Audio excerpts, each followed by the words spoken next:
सबसे बड़ा ग्लैंड कौन सा होता है? लीवर। सबसे बड़ा इंडोक्राइन ग्लैंड? इंडोक्राइन सबसे बड़ा इंडोक्राइन थायराइड। थायराइड ठीक है। सबसे छोटा ग्लैंड? और पिनियल बॉडी ऑप्शन में नहीं हो तो पिट्यूटरी। पिट्यूटरी ग्लैंड को और किस नाम से जाना जाता है? Master gland. Master super master gland किसे कहा जाता है, या master of master gland? Hypothalamus को। चलो, मेलाटोनिन हार्मोन किस ग्लैंड से निकलता है?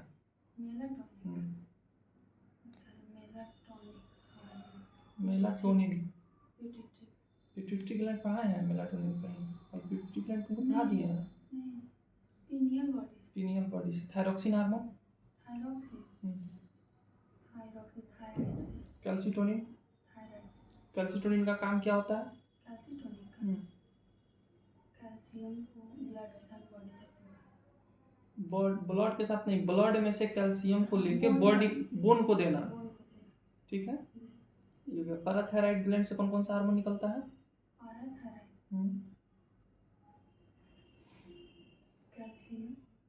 कैल्शियम हार्मोन है?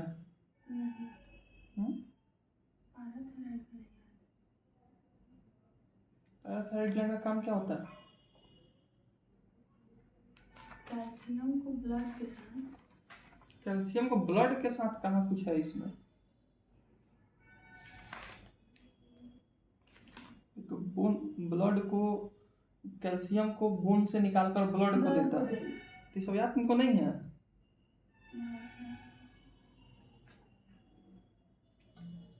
एक क्वेश्चन है, कौन सा विटामिन तो पूछा हुआ है, कौन सा विटामिन हार्मोन की तरह काम करता है? विटामिन है लेकिन वो काम कैसा करेगा? हार्मोन की तरह। कौन सा विटामिन काम करेगा हार्मोन की तरह? Vitamin D. वीडियो फिर से आ रहा है ना, देख लो। Vitamin D. विटामिन डी किस तरह काम करता है? हार्मोन की तरह है ये विटामिन, लेकिन काम कैसा करेगा? हार्मोन की तरह है ये विटामिन, लेकिन काम कैसा करेगा? हार्मोन की तरह। क्वेश्चन पूछ दिया कौन सा विटामिन हार्मोन की तरह काम करता है? Vitamin D. किससे मिलता है विटामिन डी? धूप से, सनलाइट। विटामिन डी का काम क्या है? मतलब इससे कैल्शियम, मतलब हड्डी को मजबूत करता है, बोन को रिजिडिटी देना, ठीक है, यानी कैल्शियम मिलता है।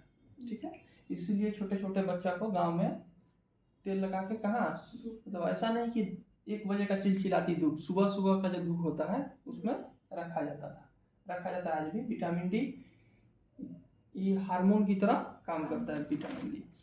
ठीक है। उसके बाद एक ग्लैंड था हम लोग का, थाइमस ग्लैंड। कौन सा ग्लैंड था? थाइमस ग्लैंड कहाँ पाया जाता है? थाइमस नहीं पाया जाता है? नहीं पता है? तो तुम कॉपी में लिखी है वीडियो देख के? तो कहिया लिखेगी? अभी नहीं लिखी है तो एक दिन में 20 को वीडियो लिख लेगी, जब 20 को हो जाएगा तो क्या नहीं लिखी है?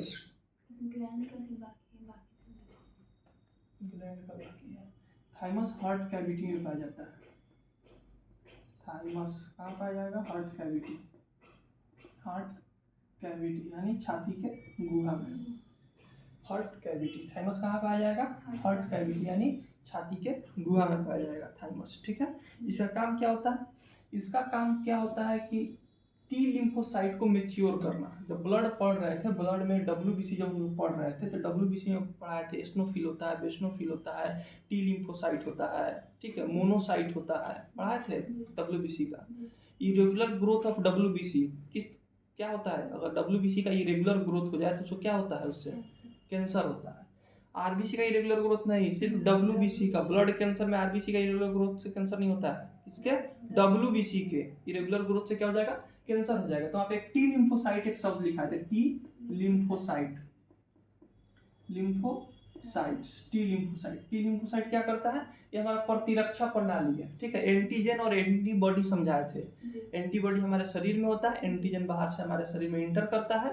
अगर हमारा एंटीबॉडी अगर मजबूत है तो एंटीजन को क्या कर देगा, मार देगा, ठीक है। मारने के बाद उसको कौन खाएगा, मोनोसाइट खाएगा। इसीलिए मोनोसाइट का आकार कैसा हो जाता है, बड़ा हो जाता है, ठीक है। मोनोसाइट का आकार कैसा हो जाएगा, बड़ा होता है। मारेगा कौन, टी लिम्फोसाइट। यानी टी लिम्फोसाइट हमारे शरीर में अगर संख्या इसका ज्यादा है, ठीक है, ये ज्यादा मेच्योरेशन में है, तो क्या करेगा, ये ज्यादा से ज्यादा बीमारी को क्या करेगा, खत्म करेगा, ठीक है।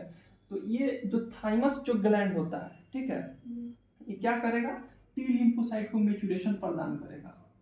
मेच्योरेशन का मतलब क्या होता है, जैसे कोई बच्चा अथी है, इम्ब्रायनिक स्टेज में, एक छोटा सा एग्जांपल देते हैं, मतलब एकदम बच्चा है तो मेच्योर हो जाता है, बड़ा हो जाएगा तो क्या हो जाएगा, मेच्योर हो जाएगा। बड़ा हो जाएगा तो क्या हो जाएगा, मेच्योर हो जाएगा। तो टी लिम्फोसाइट को मेच्योरेशन प्रदान कौन करेगा, थाइमस करेगा। होता कहाँ, हार्ट कैविटी में होता है। होता कहाँ, हार्ट कैविटी में होता है। अच्छा, ये थाइमस ग्लैंड का एक क्वेश्चन आता है, कौन सा जो ग्लैंड है वो एज बढ़ने के साथ साथ वो घटने लगता है, हार्मोन सिक्रेशन उसका कम होने लगता है, थाइमस ग्लैंड है।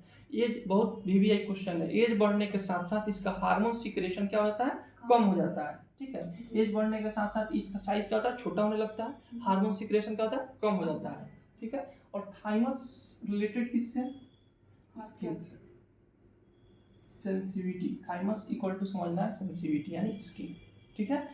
जैसे कि हम बताए थे कि जब हम लोग 55 मिनट तक जब हम ब्रेन चैप्टर जब पढ़ाए थे तो इसमें थैलेमस एक पढ़ाए थे कि 55 मिनट तक वो क्या था, एक्टिव रहता है, उसके बाद डीएक्टिव हो जाता है। जैसे कि बहुत ज़्यादा ठंड पड़ रही है, अगर सुबह हम उठते हैं तो उसमें बहुत ज़्यादा हमको ठंड लगता है, लेकिन 55 मिनट तक घूम टहल लेते हैं, उसके बाद हम लोग को ठंड नहीं लगता है, क्योंकि 55 मिनट बाद थैलेमस क्या होता है, अनएक्टिव हो जाता है, ठीक है। 55 मिनट कैसा हो जाएगा, अनएक्टिव हो जाएगा। तो थाइमस क्या है, जिसे मान लीजिए कि जिसे इसका अभी चीज बताया है कि एज बढ़ने के साथ साथ थाइमस ग्लैंड क्या होता है, छोटा हो जाता है। जब छोटा हो जाएगा तो उसका हार्मोन सिक्रेशन क्या हो जाएगा, कम हो जाएगा। हार्मोन सिक्रेशन जब कम हो जाएगा तो देखते हैं कि जैसे जैसे एज बढ़ता है स्किन में झुर्रियाँ बढ़ने लगती है। झुर्रियाँ का मतलब क्या है, जब स्किन हम लोग का टाइट है धीरे धीरे क्या हो जाएगा, सिकुड़ने लगेगा। किसके कारण होता है, थाइमस, थैलेमस नहीं, थैलेमस ब्रेन का पार्ट है, थैलेमस हाइपोथैलेमस किसका पार्ट है, ब्रेन का पार्ट है, ये किसका, थाइमस है। तो एज बढ़ने के साथ साथ, वीवीआई क्वेश्चन है, एज बढ़ने के साथ साथ ये क्या हो जाता है, छोटा हो जाता है, ठीक है। इसमें हार्मोन कौन सा निकलता है, थाइमोसिन हार्मोन निकलता है। कौन सा निकलता है, थाइमोसिन हार्मोन को जोवियल हार्मोन कहते हैं, जोवियन। थाइमोसिन किसको क्या बोलते हैं, जोविनिल हार्मोन, ठीक है। थाइमस से कौन सा हार्मोन निकला, थाइमोसिन की जगह पर जोविनिल भी दे सकता है, ठीक है। एज बढ़ने के साथ साथ क्या होता है, छोटा हो जाता है, ठीक है। अब इसका काम क्या है, टी लिम्फोसाइट को मैच्योर करना। इसका काम क्या है, टी लिम्फोसाइट को मैच्योर करना। टी लिम्फोसाइट क्या करेगा, हमको इम्यूनिटी प्रदान करता है। इम्यूनिटी मतलब रोगों से लड़ने की शक्ति प्रदान करता है, यानी जो बाहर से एंटीजन आएंगे उसको क्या करेगा, मारेगा ये।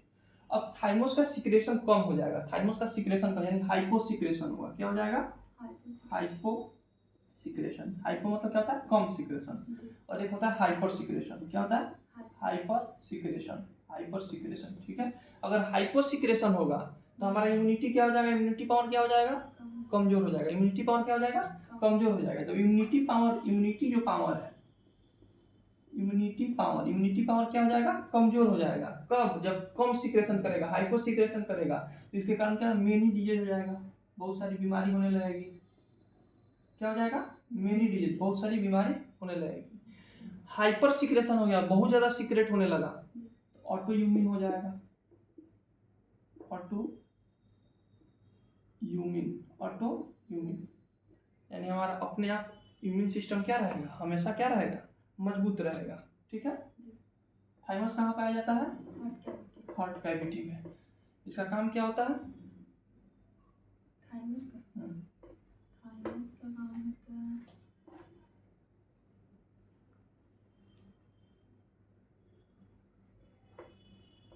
तो अभी पढ़ रही हो, अभी खत्म हो जा रहा है दिमाग से। थाइमस का काम होता है,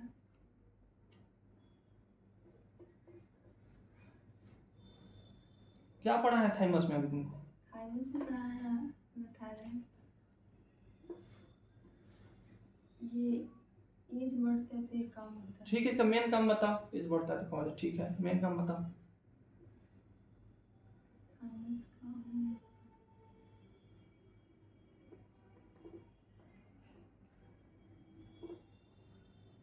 एज बढ़ने के साथ साथ अरे एक बात बता दिए, ठीक है, आगे बोलो। इसका मेन काम बताओ। ये जो उसमें से रटी हुई है,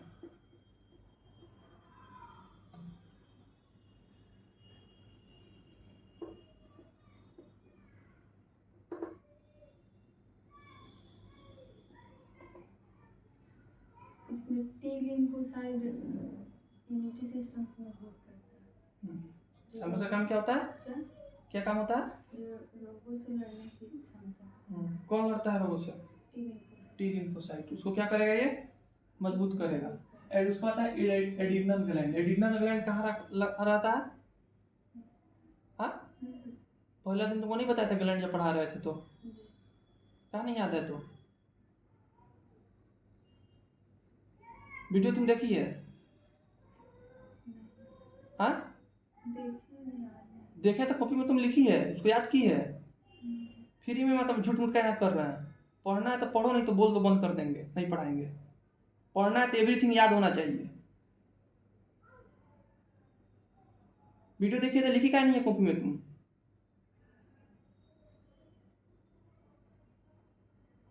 तुमको बोले थे अपने अपने अपने से लिखना है कॉपी में सब, क्या नहीं लिखी है तुम?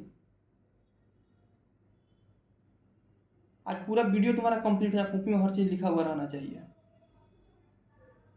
खाली आके आधा घंटा बैठ के चल जाने से नहीं हो जाएगा। एडिनल ग्लैंड, इसमें कौन सा हार्मोन निकलता है? Adrenal hormone. ये कहाँ रहता है? किडनी के ऊपर रहता है। किडनी के ऊपर लगा हुआ रहता है। कहाँ रहता है? किडनी के ऊपर लगा हुआ रहता है। किडनी सकार का है, इसके ऊपर लगा हुआ रहेगा, इसको बोलेंगे एडिनल ग्लैंड होता है ये। ठीक है, इसको एडिनल हार्मोन को फाइट एंड फ्लाइट हार्मोन ही बोलते हैं। Fight and flight hormone. ठीक है, एडिनल ग्लैंड से एडिनल हार्मोन निकलता है। एडिनल हार्मोन को फाइट एंड फ्लाइट हार्मोन कहते हैं, यानी लड़ो या भाग जाओ। लड़ो या भाग जाओ, इसको बोलते हैं लड़ो या भाग जाओ हार्मोन। लड़ो या भाग जाओ।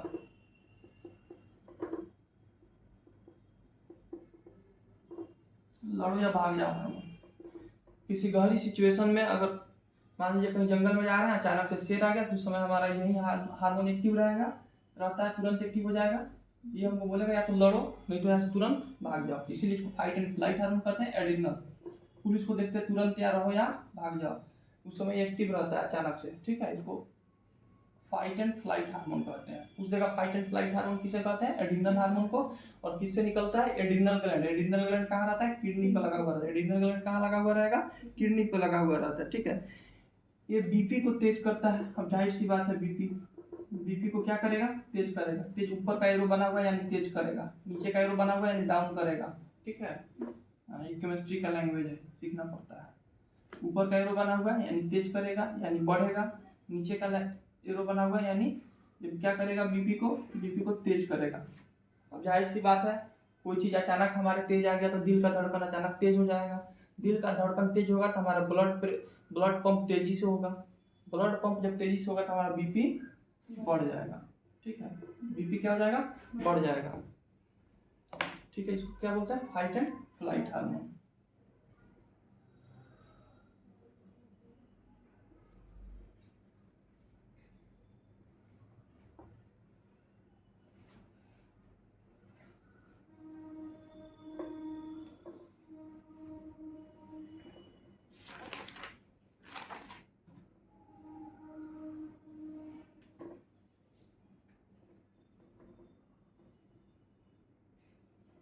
गोनाड्स, ये होता है सेक्सुअल हार्मोन होता है। गोनाड्स कैसा हार्मोन होता है? सेक्सुअल हार्मोन होता है। गोनाड्स कैसा हार्मोन होता है? सेक्सुअल हार्मोन होता है ये। ठीक है, ये कहाँ रहता है? इंटेस्टाइन के नीचे रहता है, बिलो द इंटेस्टाइन। कहाँ रहता है? Below the intestine.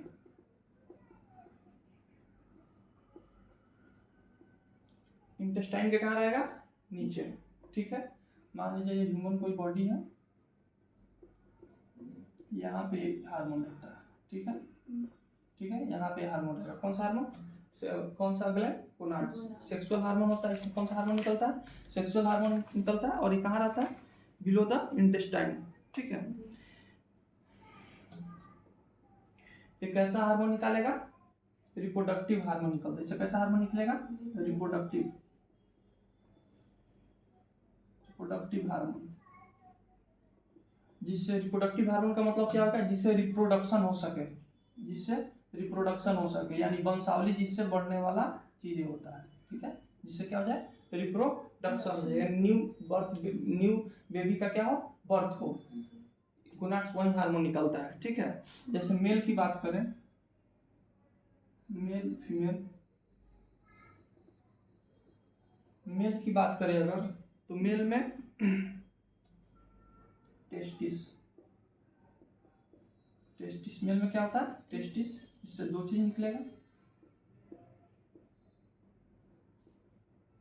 एक होता है स्पर्म, दूसरा टेस्ट्रॉन। टेस्ट्रॉन के कारण ही जो यूरिन होता है उसमें से क्या आता है? दुर्गंध आता है। जो यूरिन होता है उसके कारण क्या होता है? दुर्गंध आता है, ठीक है। और ये कुत्ते बहुत जल्दी ये पहचान लेते हैं, ऐसा देखा जाता है, ऐसा देखा नहीं जाता है। ये है कि मान लीजिए आप कहीं दिन में अपना गाड़ी का किए बाहर कहीं पार्क करके छोड़ दिए, पार्क मतलब लगा के छोड़ दिए, वहाँ पे दूसरा कुत्ता आया, किसी और गली का कुत्ता या उसी गली का कुत्ता, उसके चक्का पे यूरिन करके चला गया, ठीक है। अब ये गाड़ी मान लीजिए दूसरे किसी मोहल्ला में जाता है या दूसरे रोड में जाता है, तो वहाँ का कुत्ता इस यूरिन को पहचान लेंगे कि हमारे यहाँ के कुत्ते का यूरिन नहीं है। किसके कारण? ये टेस्ट्रॉन जो होता है, इससे दुर्गंध आता है, इसी दुर्गंध से वो लोग पहचानते हैं। और कुत्ते की सूंघने की शक्ति बहुत ज़्यादा होती है, ठीक है, और गाड़ी के पीछे दौड़ने लगते हैं, भौंकने लगते हैं, ठीक है। तो ये कारण होता है गाड़ी के पीछे कुत्ते भौंकने का। इसीलिए जब बड़े बड़े शहरों में जब सुबह जब ड्राइवर गाड़ी लेके निकलता है तो उसके चक्का पे पानी मार देता है, ठीक है, उसके चक्का पे क्या करेगा? पानी मार देगा, ठीक है। फीमेल की बात किया जाए तो फीमेल में इसमें ओवरी होता है, इसको अंडाणु बोलते हैं। इसमें से 3 हार्मोन निकलेगा। पहला होगा एस्ट्रोजन, दूसरा हो जाएगा प्रोजेक्शन,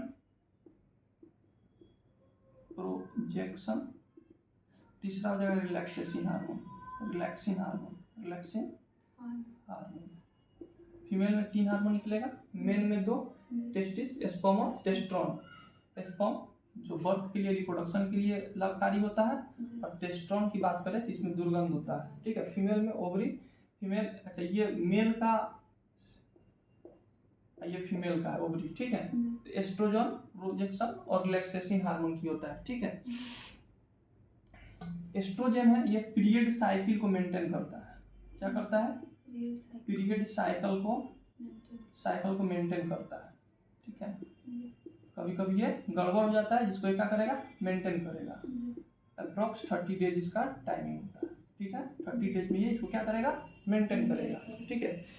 प्रोजेक्शन का जो काम होता है, प्रोजेक्शन का काम क्या होता है, ठीक है, ये बेबी को प्रोटेक्ट करेगा। कितने मंथ के लिए? 9 मंथ के लिए बेबी को क्या करेगा? प्रोटेक्ट करेगा, बेबी को प्रोटेक्ट करेगा। प्रोजेक्शन से प्रोटेक्ट शब्द याद रखना, प्रोटेक्ट करेगा कितने मंथ के लिए? 9 मंथ के लिए। जब तक वो बेबी माँ के पेट में रहता है उसको 9 मंथ के लिए यही प्रोटेक्ट करता है। कौन? प्रोजेक्शन हार्मोन, ठीक है। रिलैक्सेशन का हार्मोन पता है, मसल को रिलैक्स करता है। मसल को क्या करेगा? रिलैक्स करेगा, मसल को क्या करेगा? रिलैक्स करेगा। जैसे जब बेबी का जब बर्थ होता है, ठीक है, तो कभी कभी मसल वहाँ पे रिजिड नहीं हो, बेबी का बर्थ आसानी से हो जाए, वहाँ का जो मांसपेशियां है मसल से वो रिजिड नहीं हो, वो आसानी से उसको रिलैक्स कर देगा, ठीक है। ये डॉक्टर कभी कभी क्या करते हैं कि डॉक्टर इसको रिलैक्स नहीं करने के लिए दवा लिख देते हैं। डॉक्टर क्या करते हैं? मसल रिलैक्स नहीं करने के लिए एंटी रिलैक्सेशन हार्मोन वाला दवा लिख देते हैं, जिससे क्या मसल रिलैक्स नहीं हो। फिर बेबी का बर्थ के लिए क्या करते हैं वो लोग? ऑपरेशन करते हैं। ऑपरेशन करके पहले से दवा लिख देंगे, तो क्या होगा? एंटी रिलैक्सेशन हार्मोन होगा उस दवा में क्या होगा? वैसा हार्मोन वाला दवा होगा जो एंटी रिलैक्सिन हार्मोन उसमें होगा, ठीक है। ये डॉक्टर लिख देते हैं, ठीक है।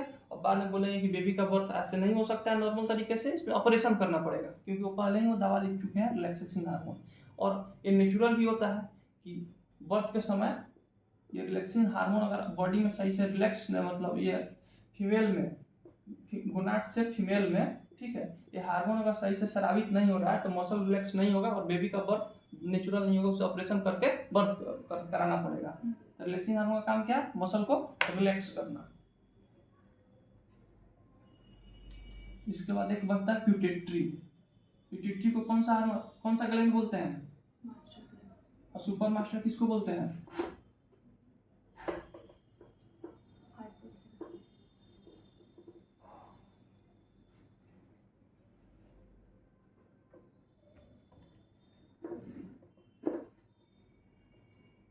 Pituitary gland. पिट्यूटरी ग्लैंड कहाँ रहता है?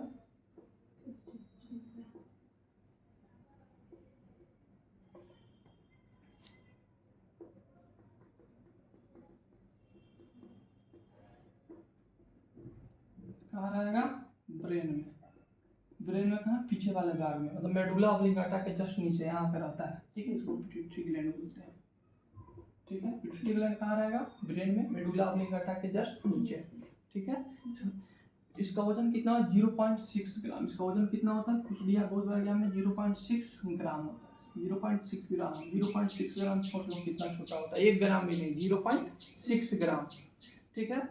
इसको मास्टर ग्लैंड बोलते हैं, पहले जानते हैं इसको कौन सा ग्लैंड बोलते हैं? Master gland. Master gland. और मास्टर ग्लैंड का मतलब क्या? जितने भी ग्लैंड है तो क्या करेगा? कंट्रोल करेगा।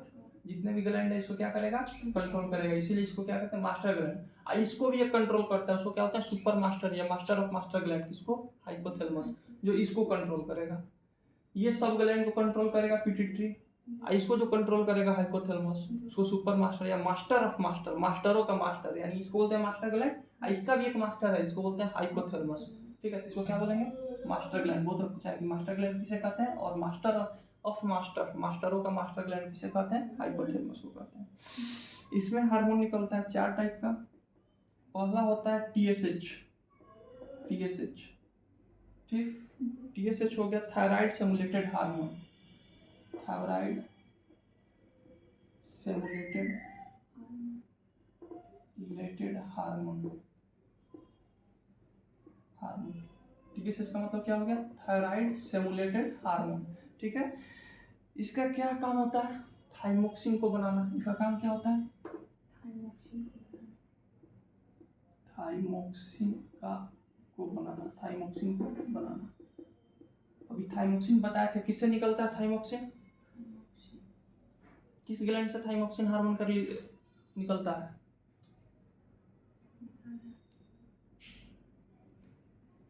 अभी बोलो।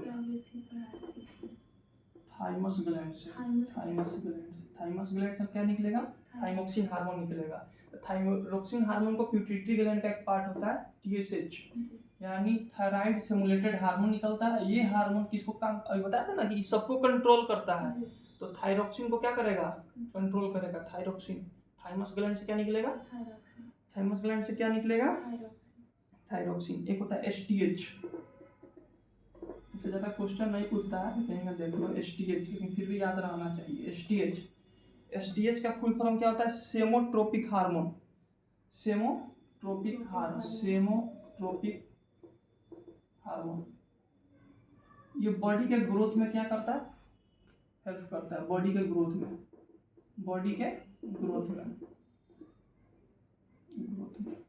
अगर ये हार्मोन नहीं निकले तो नॉर्मल कंडीशन में निकल रहा है तो जैसा ग्रोथ होना चाहिए वैसा ग्रोथ होगा। अगर ये कम निकला तो आदमी क्या हो जाएगा? बौना हो जाएगा। यही कारण होता है बौनापन का। टीएसएच हार्मोन अगर कम निकला तो आदमी क्या हो जाएगा? सेमोट्रोपिक हार्मोन का काम करता है, बॉडी का ग्रोथ में मदद करता है, ठीक है।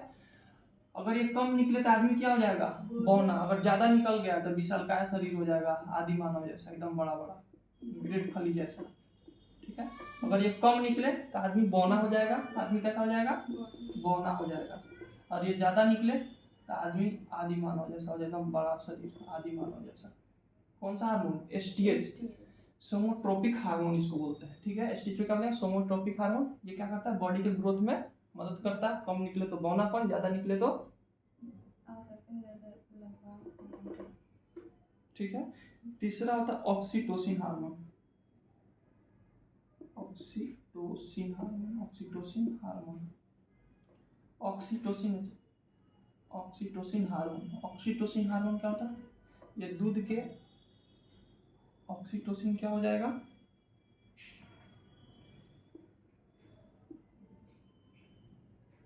दूध के दिशा में मदद करता है, दिशा में मदद करता है ऑक्सीटोसिन, ठीक है। तीसरा हो गया prolactin.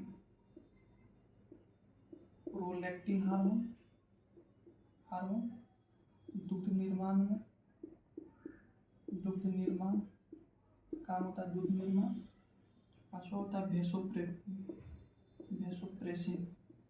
Vasopressin hormone.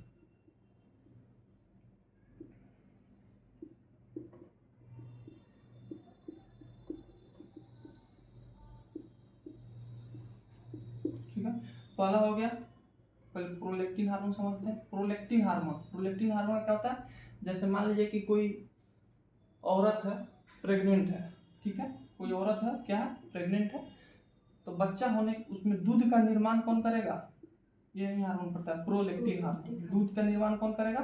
Prolactin hormone करेगा। दूध का निर्माण कौन करेगा? प्रोलैक्टिन। और दूध को अच्छे से निष्कासन, यानी बिना किसी, ठीक है, वो क्या करे, बाहर अच्छे से रिसाव करे, तो कौन सा हार्मोन? ऑक्सीटोसिन। अगर बच्चा होने के बाद किसी का दूध का सही से रिसाव नहीं होता है, तो उसमें यही दवाई डॉक्टर लिखता है, ऑक्सीटोसिन हार्मोन वाला वो मेडिसिन डॉक्टर लिख देता है, ठीक है। तीसरा होता है वेसोप्रेसिन हार्मोन। कौन सा हो जाएगा? Vasopressin hormone. कभी कभी क्या होता है, आदमी को तेजी तेजी से क्या लगता है, यूरिन बनने लगता है, और तेजी तेजी से वो क्या, बाथरूम जाने लगता है, तो ये वेसोप्रेसिन हार्मोन तेजी तेजी से क्या करता है, बनने लगता है शरीर में, बनने लगा वेसोप्रेसिन। तो तेजी तेजी से क्या, ये अचानक से होता है, जैसे मान लीजिए कि कोई चीज़, मान लीजिए कि ये कभी भी हो सकता है, ठीक है, जैसे अचानक कोई चीज़ हो रहा है, आदमी डर गया है, आदमी ज़्यादा सोच रहा है, ठीक है, तो उस केस में वेसोप्रेसिन हार्मोन तेजी तेजी से क्या होता है, निकलने लगता है, ठीक है। ये ग्लैंड चैप्टर खत्म हो गया। कितना टाइम हो गया देखो तो, वीडियो बंद मत करना। 11:39। ठीक, यहाँ पे ग्लैंड चैप्टर क्या हो गया, खत्म। खत्म हो गया ग्लैंड।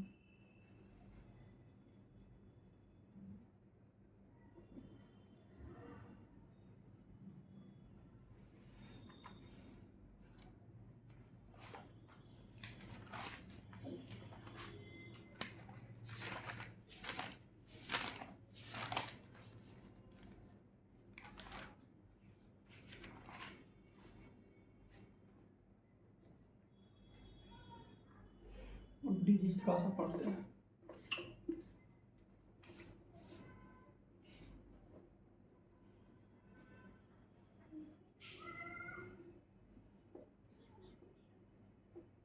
डिजीज का हिंदी क्या होता है?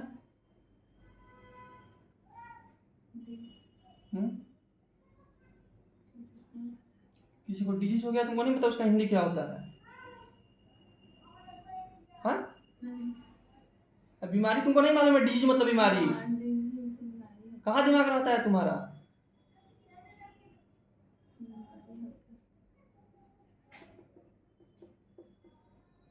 डिजीज का मतलब नहीं मालूम है।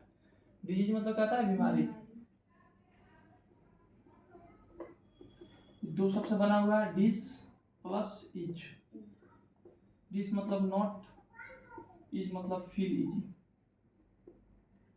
मतलब अच्छा से फील नहीं करना, वही क्या होता है, डिजीज। कोई भी जो बीमारी होता है आदमी को अच्छा फील नहीं होता है, ठीक है।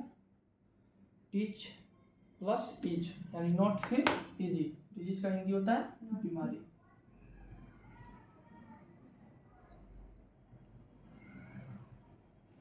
इसमें देखना, बीमारी कितने तरह के होते हैं? दो तरह के होते हैं।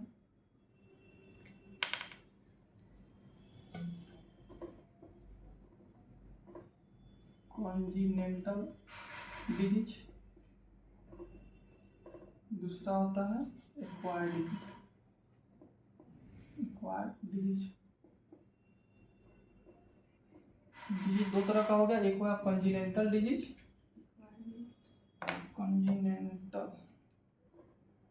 कॉन्जिनेंटल डिजीज, दूसरा क्या हो गया एक्वायर्ड डिजीज। एक्वायर का मतलब होता है हम कहीं से एक्वायर कर रहे हैं, बाहर से हम कहीं से उसको ले रहे हैं, बाद में ले रहे हैं, एक्वायर कर रहे हैं, ठीक है।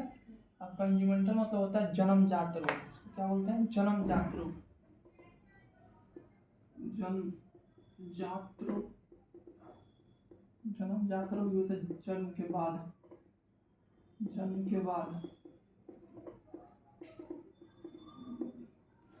डिजीज दो तरह का है, कॉन्जिनेंटल डिजीज, दूसरा हो गया एक्वायर्ड डिजीज। कॉन्जिनेंटल का मतलब होता है जन्मजात रोग, यानी जो जन्म लेने से पहले, यानी जन्म लेने वक्त जो रोग थे उसको क्या बोलते हैं कॉन्जिनेंटल डिजीज। एक होता है एक्वायर्ड डिजीज, तो जन्म के बाद कोई रोग होता है उसको क्या बोलते हैं एक्वायर्ड डिजीज। जो कॉन्जिनेंटल रोग क्या होता है, जन्मजात रोग क्या होता है, ये जीन से ही आते रहता है। जैसे गंजापन हो गया, अगर पिता या दादा में जो गंजापन होगा तो ये जन्मजात रोग है। जब बच्चा भी जब बड़ा होगा उसको भी क्या हो जाएगा गंजापन हो। गंजापन मतलब बाल का झड़ जाना, ठीक है। बाल का इंग्लिश वर्ड याद रखना है, फिर कोई पूछ देंगे क्या हो जाएगा, इसका मतलब बताना है गंजापन का मतलब। हाँ, कुछ भी चीज़ पूछ सकते हैं, कॉपी में सब लिखा हुआ रहना चाहिए। कॉन्जिनेंटल डिजीज का मतलब क्या होता है जन्मजात रोग। एक्वायर्ड डिजीज का मतलब कहता है जन्म के बाद वाला रोग, यानी जन्म से, यानी ये एक तरह से जेनेटिक इसको बोल सकते हैं, जेनेटिक हो सकता है, या क्रोमोजोम्स में कोई कमी हो, क्रोमोजोम्स में कोई क्या हो कमी हो। इंसान में कितने पेयर क्रोमोसोम्स पाया जाता है 23 पेयर क्रोमोसोम्स, कितना 23 पेयर में होता है।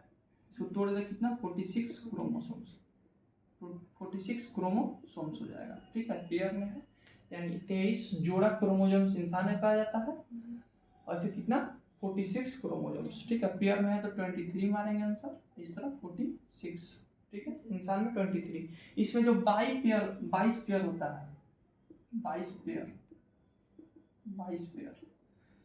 टोटल 23 पेयर, 22 पेयर का मतलब 44 क्रोमोसोम्स। इसको कायिक गुणसूत्र, क्रोमोसोम्स का हिंदी क्या होता है गुणसूत्र होता है। क्या हिंदी होता है गुणसूत्र होता है, ठीक है। 22 पेयर जो होता है ये कायिक गुणसूत्र होता है, कायिक गुणसूत्र होता है, या मतलब ये सेम होगा। कायिक गुणसूत्र का मतलब क्या हो गया सेम होगा, ये लड़का में भी सेम होगा, लड़की में भी सेम होगा। यानी 44 जो क्रोमोसोम्स हो गया, 22 पेयर का है या 44 का है, ये दोनों में क्या हो जाएंगे सेम होंगे। जो 23वां पेयर होगा यानी 23rd पेयर, टोटल 23 पेयर होता है, 22 पेयर क्या है सेम है, एक 23rd पेयर क्या होता है डिफरेंस होते हैं, 23rd पेयर डिफरेंस होते हैं।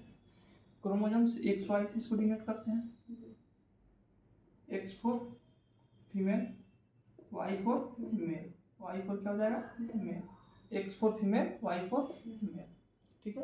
तो ये जो 22 पेयर होते हैं कायिक होते हैं, कायिक मतलब सेम, या तो अगर लड़का जन्म ले रहा है या लड़की जन्म ले रही है तो उसमें 22 पेयर कैसे होंगे सेम होंगे। अब लड़का का भी 2 आंख, लड़की का भी 2 आंख, लड़का का 2 हाथ, लड़की का भी 2 हाथ, लड़का का 2 पैर, लड़की के 2 पैर, 1 नाक लड़का का भी, 1 लाख लड़की, मतलब अधिकतर जो 22 पेयर, अधिकतर उसमें क्या होता है सिमिलरिटी होते हैं, सेम होते हैं, यानी 22 पेयर कायिक गुणसूत्र होते हैं। पूछ दिया कायिक गुणसूत्र कितने पेयर होते हैं, ऑप्शन 23 पेयर आएगा।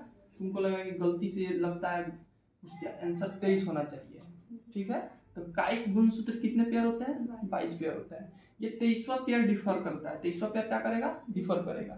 अगर XX हो गया यानी माता का X क्रोमोसोम्स और पिता भी X क्रोमोसोम्स दे दिया तो ये लड़की बन जाएगी, गर्ल बन जाएगी।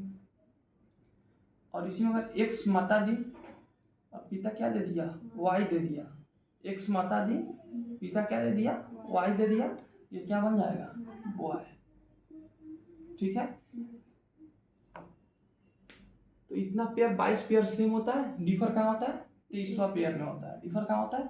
23वां, इसलिए 22 पेयर को क्या बोलते हैं? काई गुणसूत्र बोलते हैं। 23वां पेयर ही डिफरेंस करता है, जिससे बॉय और गर्ल का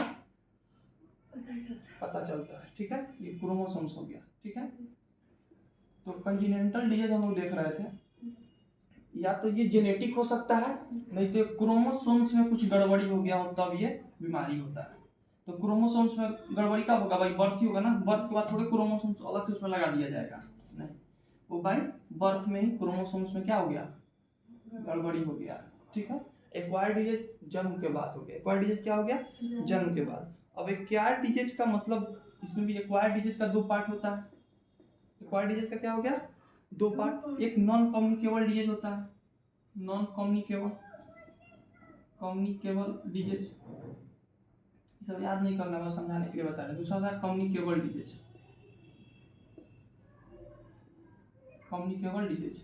अब नॉन कम्युनिकेबल क्या होता है? ऐसा बीमारी जो एक से दूसरे में नहीं फैलता है। ऐसा बीमारी जो एक, मान लीजिए किसी पार्टिकुलर आदमी में कोई बीमारी हुआ है, तो उसमें कोई दूसरा आदमी सट जाता है तो उसमें नहीं फैलेगा।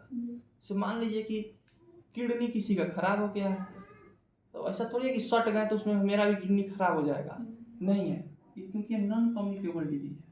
तो ऐसा बीमारी जो एक दूसरे के कांटेक्ट में आने से, मान लीजिए किसी को कुछ, हाँ, मान लीजिए कोई बहरा है, कान से नहीं सुन रहा है, उसके साथ हम खाना खा लिए तो हम भी बहरा हो गए, ऐसा नहीं होता है। तो नॉन कम्युनिकेबल डिजीज के श्रेणी में उसको रखा जाता है। एक होता है कम्युनिकेबल डिजीज, जो छुआछूत से क्या हो जाएगा? फैल जाता है, उसको क्या बोलेंगे? कम्युनिकेबल डिजीज बोलते हैं। छुआछूत से मान लीजिए किसी को चर्म रोग है और उसमें सट जाते हैं तो उसको भी चर्म रोग हो जाएगा। मान लीजिए किसी को जुकाम है, छींक रहा है, और वो छींका, अगर उसको हम सांस ले लिए, अगर मान लीजिए एक साथ बैठे हुए हैं, छींकेगा, सांस लेगा, तो उसमें थाउजेंड्स ऑफ वायरस बाहर निकलते हैं, इसको राइनो वायरस बोलते हैं। ठीक है, कॉमन जो कोल्ड होता है उसमें कौन सा वायरस होता है? राइनो वायरस या थाउजेंड्स ऑफ वायरस होता है। ठीक है, तो उसके कंटेक्ट में आने से ही बीमारी हो सकती है, उसको क्या बोलेंगे? Communicable disease. यानी कंटेक्ट में आने से जो बीमारी हो जाए उसको कम्युनिकेबल डिजीज बोलेंगे। जो कंटेक्ट में आने से जो बीमारी नहीं है उसको नॉन कम्युनिकेबल डिजीज बोलेंगे। ठीक है, तो एक्वायर्ड डिजीज का ये हो गया, एक्वायर्ड डिजीज हो गया। तो डिजीज 2 तरह का हो गया, एक जन्मजात रोग हो गया, एक जो जन्म के बाद आता है वो रोग हो गया। ठीक है, जन्म के बाद आने वाले रोग में 2 तरह के रोग होते हैं, एक कम्युनिकेबल होते हैं, एक नॉन कम्युनिकेबल होते हैं। नॉन कम्युनिकेबल जो फैलते नहीं हैं, कम्युनिकेबल क्या हो जाएगा? जो फैल जाते हैं, उसको क्या बोलेंगे? कम्युनिकेबल डिजीज बोलते हैं। ठीक है, अब इसमें आगे देखते हैं इसमें और क्या। अब जन्मजात रोग के बारे में बोलते हैं, जिसको बोलते हैं कंजीजेंटल रोग। इसको क्या बोलते हैं? जन्मजात रोग, कंजीजेंटल रोग। जन्मजात रोग पहला हो गया blue baby syndrome. Blue baby syndrome, blue baby syndrome, पहला क्या हो गया? Blue baby syndrome, blue baby syndrome हो गया। ठीक है, अब मान लीजिए कि ब्लू बेबी सिंड्रोम में होता क्या है? ये बच्चा में होता है, ये बता, जन्मजात रोग है, जन्म से होने वाला रोग है। ठीक है, ये बच्चा का मान लीजिए कि हार्ट है, एक तरह से हार्ट, बच्चा का क्या है? हार्ट है। बेटी देखो फ्रेश आ रहा है, बच्चा का क्या हो गया? हार्ट हो गया, बच्चा का हार्ट हो गया। अब हम जानते हैं कि हार्ट में कितने चेंबर होते हैं? 4 चेंबर, 4 चेंबर हो गया। इंसान के हार्ट में कितने चेंबर हो गए? 1 2 3 4, 4 चेंबर हो गए। ये जो बीच में जो लाइन है, बीच में जो लाइन है, जो 4 2 पार्ट में इस चेंबर को डिवाइड करी, इसको क्या होता है? स्पेक्ट्रम बोलते हैं। स्पेक्ट्रम, इसको क्या बोलेंगे? स्पेक्ट्रम बोलते हैं। इसको क्या बोलेंगे? स्पेक्ट्रम बोलते हैं। ये क्या करता है? शुद्ध रक्त और अशुद्ध रक्त को अलग अलग करके रखेगा। राइट साइड में कौन सा रक्त रहता है? अशुद्ध रक्त रहता है। लेफ्ट साइड में कौन सा रक्त रहेगा? शुद्ध रक्त रहेगा। दोनों को अलग अलग करके पार्टिसिपेट करके रखेगा, दोनों को मिक्स नहीं होने देगा। अब जिस बच्चा का जन्म होगा उसमें क्या होगा कि ये स्पेक्ट्रम सही से डेवलप नहीं है। ठीक है, स्पेक्ट्रम सही से डेवलप नहीं होगा तो क्या होगा? शुद्ध रक्त और अशुद्ध रक्त, प्योर ब्लड और अनप्योर ब्लड, दोनों क्या हो जाएगा? मिक्स हो जाएगा। दोनों क्या हो जाएगा? मिक्स हो जाएगा। दोनों क्या हो जाएगा? मिक्स हो जाएगा। ठीक है, दोनों क्या हो जाएगा, मिक्स हो जाएगा। इसमें बच्चा का जो शरीर होता है कैसा दिखने लगेगा, ब्लू, हल्का हल्का नीला रंग का उस बच्चा का शरीर दिखने लगेगा। छोटा बच्चा जन्मजात शिशु है, अभी अभी जन्म हुआ है, उसमें स्पेक्ट्रम डेवलप ही नहीं है। स्पेक्ट्रम क्या है, डेवलप ही नहीं है। स्पेक्ट्रम जिसे बोलता है ना, हार्ट में छेद है, हार्ट में क्या है, छेद है, यही ना भाई। स्पेक्ट्रम यहाँ तक आया, यहाँ के बाद डेवलप नहीं है स्पेक्ट्रम, सही से ये 4 भाग में डिवाइड नहीं कर पा रहा है। तो इसका शरीर कैसा हो जाएगा, ब्लू हो जाएगा। बच्चा का शरीर कैसा थोड़ा थोड़ा देर बाद हो जाएगा, ब्लू हो जाएगा। तो इसको क्या बोलते हैं, ब्लू बेबी सिंड्रोम। अब स्पेक्ट्रम क्यों नहीं डेवलप होता है, स्पेक्ट्रम क्यों नहीं डेवलप होता है? जल में मतलब वाटर में नाइट्रेट ज्यादा होने के कारण अब बच्चा को जो पोषण मिल रहा है, 9 माह तक बच्चा अपने माँ के पेट में रहा, गर्भ में रहा, उसको जो पोषण मिल रहा है उसके माँ के शरीर से ही पोषण उसको मिल रहा है। ठीक है। अब माँ जो पानी पी रही है उसमें नाइट्रेट ज्यादा है। माँ जो पानी पी रही है उसमें क्या है, नाइट्रेट क्या है, ज्यादा है। तो बच्चे के शरीर में भी क्या हो जाएगा, नाइट्रेट ज्यादा चल जाएगा। जब नाइट्रेट ज्यादा चल जाएगा तो इसी नाइट्रेट की अधिकता के कारण क्या होता है, ब्लू बेबी सिंड्रोम होता है। हजारों बार क्वेश्चन पूछ चुका है कि ब्लू बेबी सिंड्रोम किस कारण से होता है, तो पानी में नाइट्रेट ज्यादा होने के कारण होता है। ब्लू बेबी सिंड्रोम किस कारण होता है, पानी में नाइट्रेट ज्यादा होने के कारण ब्लू बेबी सिंड्रोम हो जाता है। इसमें बच्चे का शरीर कैसा दिखने लगता है, ब्लू, और लोग कहते हैं इसमें क्या है, दिल में इसके छेद है। ठीक है, वो छेद नहीं, वो स्पेक्ट्रम जो होता है हार्ट का वो सही से डेवलप नहीं हुआ रहता है। स्पेक्ट्रम जो हार्ट का होता है क्या होता है, सही से डेवलप नहीं हुआ रहता है। ठीक है, उसी को क्या बोलते हैं, वो किस कारण होता है, स्पेक्ट्रम सही से डेवलप क्यों नहीं होता है, पानी में नाइट्रेट की मात्रा ज्यादा होने का। अब देखिए, एक होता है पटाउ सिंड्रोम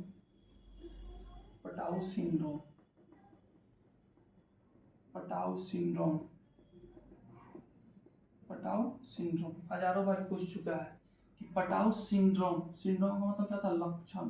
सिंड्रोम का मतलब क्या था, लक्षण। ठीक है, पटाउ सिंड्रोम किस कारण से होता है, पटाउ सिंड्रोम भी दोनों में हो सकता है, मेल में भी, मेल और फीमेल दोनों में हो सकता है। अब कुछ जेनेटिक बीमारी जैसे होती है, जब हम लोग पढ़ेंगे जेनेटिक जो बीमारी होती है सिर्फ मेल में होती है। कुछ जेनेटिक बीमारी किसमें होती है, सिर्फ मेल में। जैसे गंजापन हो गया, गंजापन किसमें होता है, मान लीजिए कि दादा को गंजापन है, ये कैसे चलता है इसको देख लेते हैं। मान लीजिए किसी के दादा को क्या है, गंजापन है, दादा का 3 लड़का है, दादा का कितना लड़का है, 3,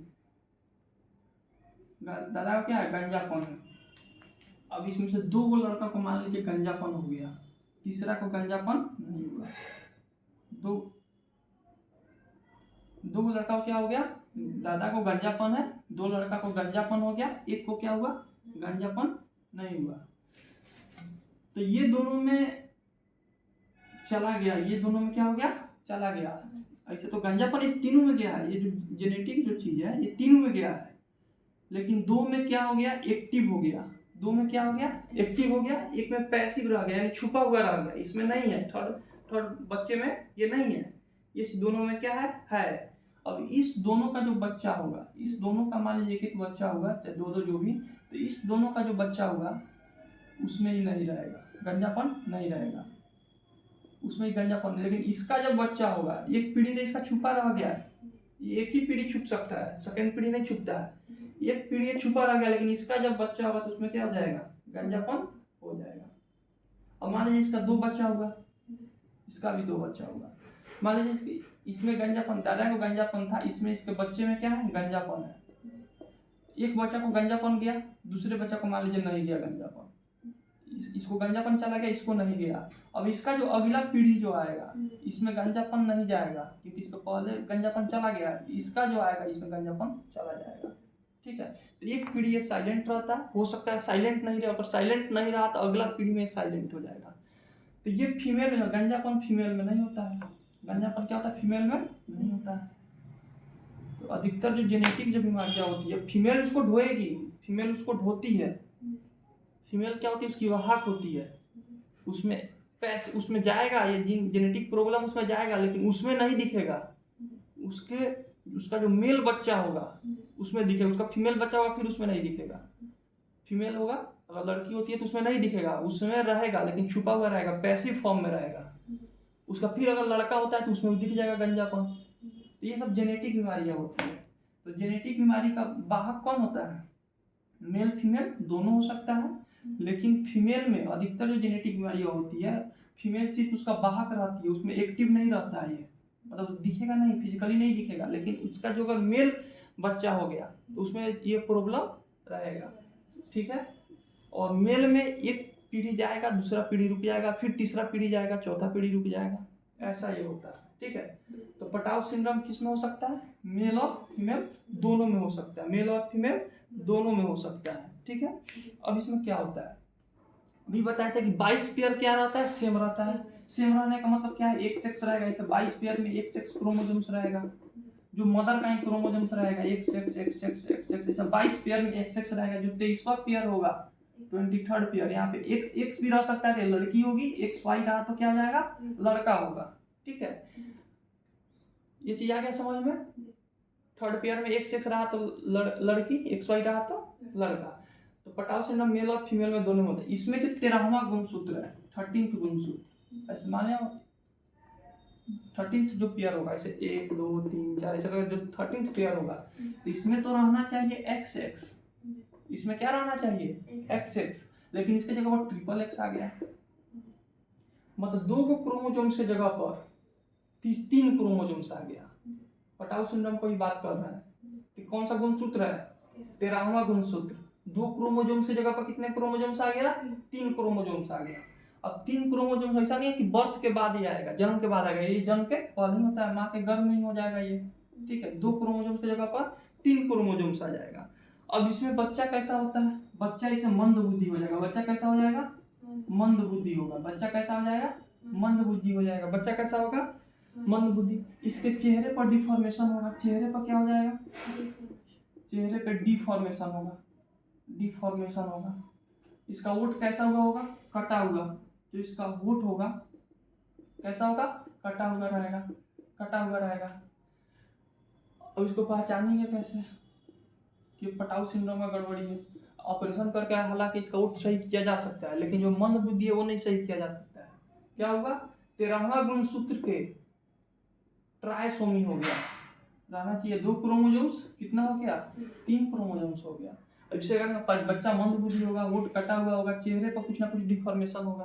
तो चेहरे पर होठ कहाँ है? चेहरे का ही ना पार्ट है होठ। इसका क्या होता है? होठ कटा हुआ रहेगा। जैसे वो कौन हुआ थी? हाँ, उसका बेटा का एक हुआ था। ठीक है। मंद बुद्धि है कि नहीं है? वो मंद बुद्धि, मंद बुद्धि होगा। ठीक है। इसको कैसे याद किया जाएगा? अब किस गुण, ये तो याद हो गया कि ठीक है मेल और फीमेल दोनों में हो सकता है, बच्चा मंद बुद्धि होगा, चेहरे पर डिफॉर्मेशन होगा, होठ कटा हुआ होगा। लेकिन अब इसको कैसे याद करेंगे? 13वां सिंड्रोम में 13वां गुणसूत्र के में ट्राइसोमी हो गया, 2 की जगह 3। ट्राई मतलब 3 को क्रोमोसोम्स आ गया। इसको याद रखना है, तेरे को पटाऊं, तेरे को पटाऊं, तेरे को पटाऊं, 13 से 13 और से पटाउ सिंड्रोम, पटाउ सिंड्रोम, यानी 13वां गुणसूत्र में ट्राइसोमी हो गया। ठीक है। तेरे को पटाऊ, 13वां गुणसूत्र में ट्राइसोमी से कौन सा आता है? पटाउ सिंड्रोम आता है। कौन सा गुणसूत्र आएगा? 13वां गुणसूत्र में ट्राइसोमी से कौन सा सिंड्रोम होगा? ठीक है। देखो टाइम कितना हो गया,